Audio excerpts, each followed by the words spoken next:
This is Austin Hall. For this assignment, we were told to present a round robin tournament as well as a double elimination with placement tournament. But before we get started, I just want to go ahead and say, I hope everybody's safe and everybody's, keeping their social distancing and whatnot. So, for this assignment, I decided to draw them out first, just to make it a little easier for me to follow along, as well as save a couple of minutes. So we'll get started. So we'll start with the round robin. Basically, with the round robin, every person plays each other one time. The boxes up here are the winners, where the boxes down here are the court and time that they were playing. So the way you want to construct that is draw a box. So in this case, there were 5 players. So what you do is draw their name according to each box. So Doug, Bob, Joe, Ed, Jay. So then, these boxes up here, like I said, these are the winners. So in this one, Doug and Bob played and Doug won, for example. Another example would be like right here. So we'll say Bob and Ed played and Bob won. Okay. So if you mirror each side, so these are all empty. So if you were to take this side and put it over here, that is supposed to mirror properly. So Jay and let's do this one. So Ed and Joe played. Joe won, and they played on court 6 at noon. So hopefully that makes sense. Placement is by the number of wins. So for like this one, let's see here. Doug won 2 games, Jay won 4 games, Joe won 2 games, and Bob won 2 games. So Doug, Joe, and Bob all would have to play another round to see who would get 2nd, 3rd, and 4th place. All right, so now let's move on to the double elimination with placement. This is much more time-consuming and confusing. So I'll just go ahead and start out by saying for this tournament, there's going to be 8 teams just in this game, okay? So you want to start out by just putting 8 rungs, like with each letter. So A, B, C, D, E, F, G, H.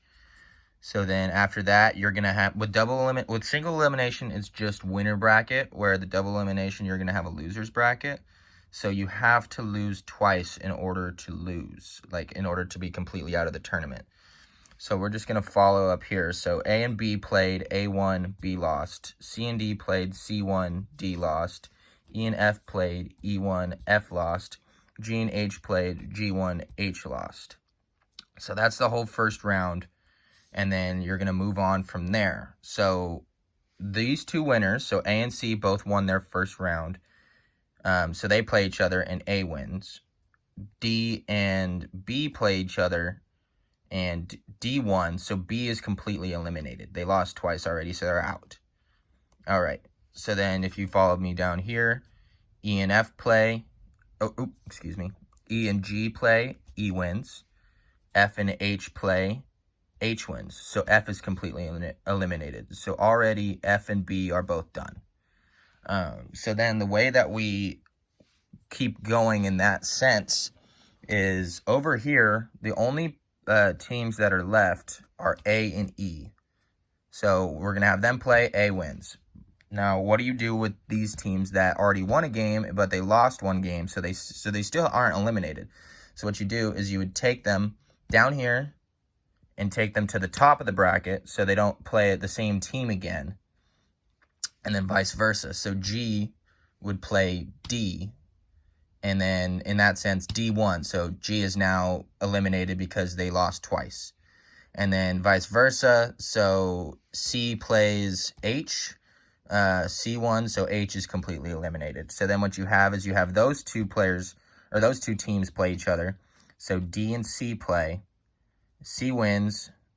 C plays E, who lost here in this round. C wins. So then what you have for the championship round is you would have C and A would play in championship. C must win 2 times because C or because A hasn't lost yet. So a reminder, it's a double elimination, so A would have to lose 2 games in a row in order for C to win, where on the flip side, C only has to lose once because they've already lost a game. So now that you have, basically you have the first 4 teams already placed. So A obviously is in first place because they won the tournament. C got second place. They played in the championship. So E and D, you can see here, E made it the farthest. E goes there. D, because they were in the losers bracket, goes here. But they also made it very far, so they get 4th place.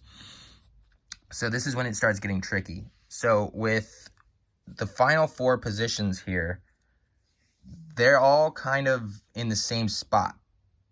So what you do is you have them play each other. So 5 and 6 play each other, and then 7 and 8 play each other because the way that the tournament went, how far they got.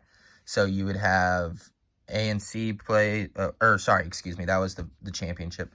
So then you have H and G play. H wins. So H gets 5th place, G gets 6th place, and then F and B play. B wins, so B gets 7th, and G gets, B gets 7th, and F gets 8th.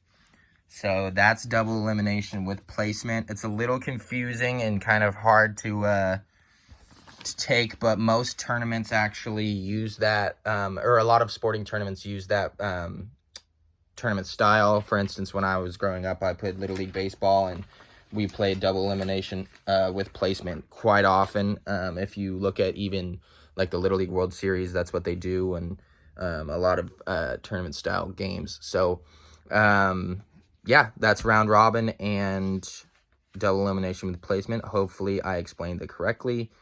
So once again, I just hope everybody's nice, safe and happy out there. So thanks.